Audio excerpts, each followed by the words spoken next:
प्रमोद कृष्णम जी, इससे साफ और स्पष्ट शब्दों में शांतनु सेन अपनी बात नहीं कह सकते हैं। वो सीधा कह रहे हैं कि राहुल गांधी अपनी पार्टी तो संभाल लें पहले, क्योंकि उन्होंने रिएक्शन तो आप ले चुकी थी अंजना जी।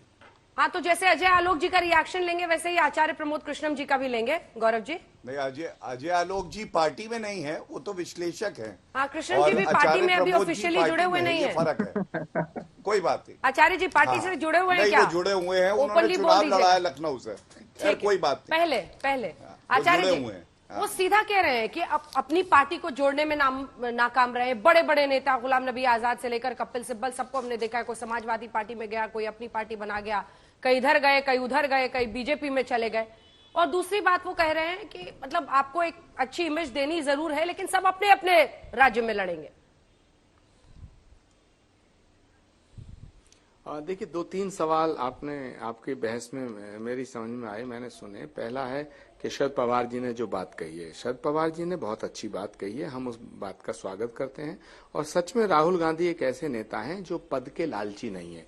तो जिस व्यक्ति को पद का लालच ना हो, और ये उन्होंने सिद्ध किया है, वो इसलिए मैं इसको बताना चाहता हूं कि 2013 में वो प्राइम मिनिस्टर बन सकते थे, लेकिन वो नहीं बने। उसके बाद 2018 में जब 19 में जब चुनाव हारे हम लोकसभा का, तो राहुल गांधी जी ने कांग्रेस की अध्यक्षता को छोड़ा और ये साफ कर दिया कि मैं अब अध्यक्ष नहीं बनूंगा, तो नहीं बने।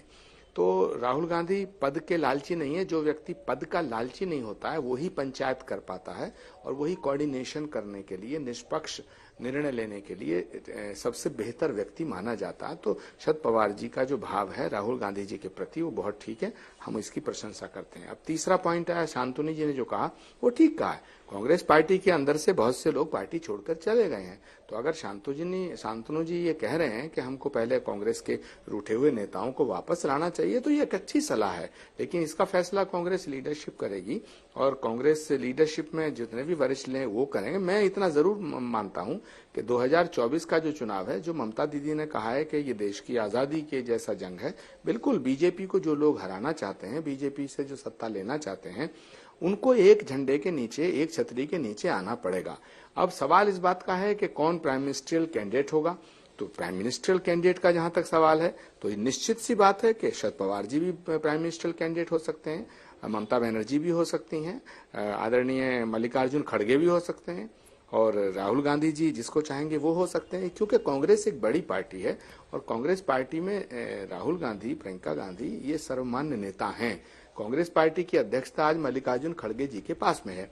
तो इसका फैसला कांग्रेस वर्किंग कमेटी और कांग्रेस पार्टी को लेना पड़ेगा कि नरेंद्र मोदी जी के खिलाफ क्या किसी व्यक्ति को प्राइम मिनिस्टर का कैंडिडेट बना करके चुनाव लड़ना है, या सबको अलग अलग चुनाव लड़ना है और बाद में प्रधानमंत्री का फैसला होगा। ये हम लोग देखेंगे। लेकिन जो भी पॉलिटिकल पार्टीज, जो भी पॉलिटिकल नेता अगर नरेंद्र मोदी जी की सरकार को हटाना चाहते हैं, तो उन्हें कांग्रेस के साथ खड़ा होना चाहिए और खड़ा होना पड़ेगा, ऐसा मुझे लगता है। जहां तक गौरव जी का ऑब्जेक्शन है मेरे ऊपर, तो गौरव जी को अधिकार है, वो अपना ऑब्जेक्शन उन्होंने रेज किया। लेकिन मैं आपका धन्यवाद अदा करता हूँ, आपने अपनी डिबेट रहने दिया, बीजेपी की डिबेट बनने से रोक दिया। तो अच्छा लगता है। अरे महाराज, आप ऑब्जेक्शन करो, आपका फर्ज है, आपका फर्ज। अरे हमें ऑब्जेक्शन आप पे करना ही नहीं है। आप तो कांग्रेस के अंदर रह के इतना लाभ देते हैं हमें, जैसे राहुल गांधी देता है। अजय आलोक जी, मेरा सवाल आपसे यह है कि क्या राहुल गांधी की छवि बदली है? जिस तरह से वो यात्रा कर रहे हैं, हमेशा यही कहा जाता था ना कि ये वो विपक्ष है जो हैंड्स ऑन सीधा मुकाबला करने के लिए नहीं उतरता है।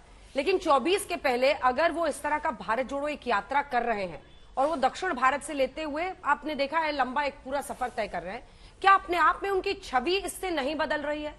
अगर वही शरद पवार जो कुछ दिन पहले तक कहते थे कि ऐसे ऐसे नेता है जो कुछ करना नहीं चाहते हैं, वहां से वो यहां तक आ गए कहने की वो प्रशंसा कर रहे हैं राहुल गांधी की कि वो एकजुट करने में अहम भूमिका निभा सकते हैं, क्या छवि उनकी नहीं बदल रही है? नहीं, निश्चित तौर पे छवि बदल रही है, इसमें कोई शक नहीं है अंजना जी। लेकिन अभी तक जितने पैनलिस्ट ने जितना बोला है, उससे मुझे एक बात तो समझ में आ गया कि जितनी भी राजनीतिक दल हैं वो सब मान चुके हैं कमोबेश कि भारतीय जनता पार्टी से अकेले कोई जीत नहीं सकेगा, और मिलजुल के ही सरकार बनानी पड़ेगी 2024 में, और तब प्रधानमंत्री का फैसला करेंगे। इसमें एक पक्ष है जो कांग्रेस के साथ मिलकर चुनाव लड़ना चाहता है जैसे शरद पवार, एक पक्ष है जो कांग्रेस को बिल्कुल हटा के चुनाव लड़ना चाहता है जैसे कि ममता दीदी। स्वाभाविक है, कोई अपने शेयर क्यों देगा। और एक बात जान जाइए, इस देश की राजनीतिक सच्चाई है कि कांग्रेस ने हमेशा परसेप्शन बनाया 1989 से 1989-90 से, जब से चंद्रशेखर की सरकार बनाई, कि देश में स्थिर स्टेबल सरकार कांग्रेस ही दे सकती है। लगातार 95 में 96 में देवगौड़ा इंद्र कुमार गुजराल की सरकार गिराई गई, उसके बाद फिर वाजपेयी जी की सरकार 1 साल ज्यादा नहीं चली। 99 में फिर वाजपेयी जी जब एनडीए का गठबंधन बना तो 5 साल तमाम मुश्किल को झेलते हुए उन्होंने कोalition चलाया, बहुत सारे सिद्धांत अपनी बीजेपी लागू नहीं कर पाई। नतीजा 2004 में हुआ, कांग्रेस को भरपूर मेजोरिटी मिली और उस चुनाव की सबसे बड़ी खासियत यह थी कि मुसलमानों का एन ब्लॉक वोट 80 to 85% आप निकाल के देख लीजिएगा, वो कांग्रेस को गया था। आज राहुल गांधी जी अपने राजनीतिक एजेंडे पे बहुत अच्छे से चल रहे हैं और कांग्रेस पार्टी सबको औकात भी दिखा रही है कि कोई अपने राज्य में जो भी छत्रप हो, लेकिन देश में अगर भारतीय जनता पार्टी के सामने कोई है तो वो कांग्रेस ही है। केरल से लेकर कन्याकुमारी तक हर राज्य में जिस तरह से समर्थन मिल रहा है और समर्थन अच्छा मिल रहा है, उसका मकसद एक ही है, ये भारत जोड़ो यात्रा नहीं, मुसलमान जोड़ो यात्रा है। और मार्क माई वर्ड्स, 24 में मुसलमानों का 80 से 85% वोट कांग्रेस के हिस्से में आए, यही रणनीति है। और उसके बाद कांग्रेस एक पोटेंट फोर्स बन के उभरेगी। जोड़ लीजिए आप, लगातार लाइन से स्टेटमेंट्स, लगातार लाइन से किसके साथ चल रहे हैं, कैसे कैसे बयान आ रहे हैं, इन सब से क्या प्रतीत हो रहा है। अरे हम तस्वीरें दिखा रहे हैं, वो आदित्य ठाकरे के साथ चल रहे हैं, वो बहुत सारे फिल्म स्टार्स के साथ चल रहे हैं, उसमें मुस्लिम जोड़ो यात्रा कैसे है? ये एकदम बिल्कुल मुस्लिम जोड़ो यात्रा है, क्योंकि कांग्रेस को ये पता है कि देश भर में अगर मुसलमान छिटक के वोट देगा तो कांग्रेस कभी भी 100 का आंकड़ा नहीं पार करेगी, और देश भर में मुसलमान अगर एक तरफा वोट देगा तो कांग्रेस 125-150 का आंकड़ा पार करेगी।